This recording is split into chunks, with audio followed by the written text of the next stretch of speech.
En 2011, sous la présidence de Michel Platini à l'UEFA, était installé le fair play financier. Avec l'arrivée des fonds souverains à la tête des clubs comme Manchester City ou encore le Paris Saint-Germain et l'explosion des prix des joueurs et des salaires, l'instance européenne décidait de mettre en place une sorte de gendarme financier avec l'obligation pour les clubs de dépenser ce qu'ils gagnent. Le Paris Saint-Germain et Manchester City notamment ont subi les foudres de ce système financier et copant d'amendes et de restrictions sans toutefois aller jusqu'à l'exclusion de la Ligue des Champions. Mais cette époque est bientôt révolue et c'est ce que nous allons découvrir dans cette nouvelle vidéo Football Talk.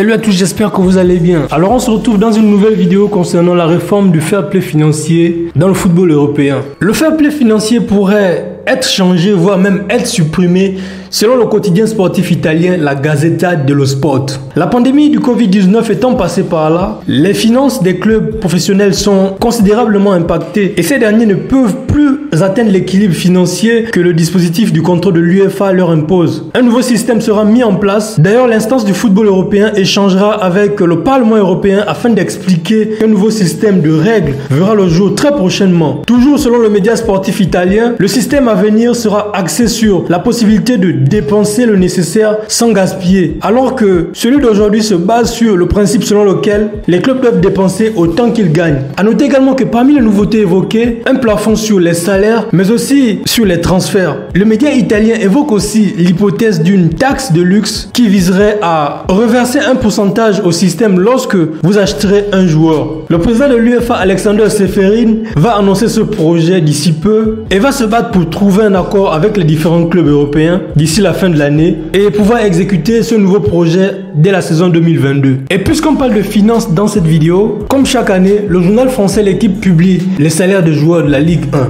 Quels sont les joueurs les mieux payés du championnat français en 2021? Voici donc la réponse. Sans surprise, le classement est nettement dominé par le Paris Saint-Germain. Le club de la capitale française place 16 joueurs aux 20 premières places. Neymar figure en tête de ce classement avec un salaire mensuel brut estimé à 3,6 millions d'euros. Kylian Mbappé avec 2,98 millions d'euros arrive juste derrière son coéquipier. Marquinhos et Marco Verratti complètent le podium avec 1,2 million d'euros mensuels. On retrouve ensuite Angel Di Maria qui a récemment prolongé jusqu'en 2022 avec son club parisien avec 1,1 million d'euros et le gardien Keylor Navas avec 1 million d'euros. Le top 10 100% parisien est complété par l'attaquant Mauro Icardi avec 800 000 euros, Leandro Paredes avec 750 000 euros, Juan Bernat avec 700 000 euros et Presnel Kimpembe avec 670 000 euros. À la 11e place de Monégasque, Wissam Ben Yedder, 650 000 euros, est le premier joueur non parisien de ce classement, devant son coéquipier Cesc Fabregas avec 600 000 euros. Vient ensuite, un peu plus loin, le premier joueur lyonnais Memphis Depay avec 480 000 euros et le premier marseillais Florent Thauvin avec 422 000 euros respectivement à la 16e et à la 20e place. Arrivé à l'Olympique de Marseille cet hiver,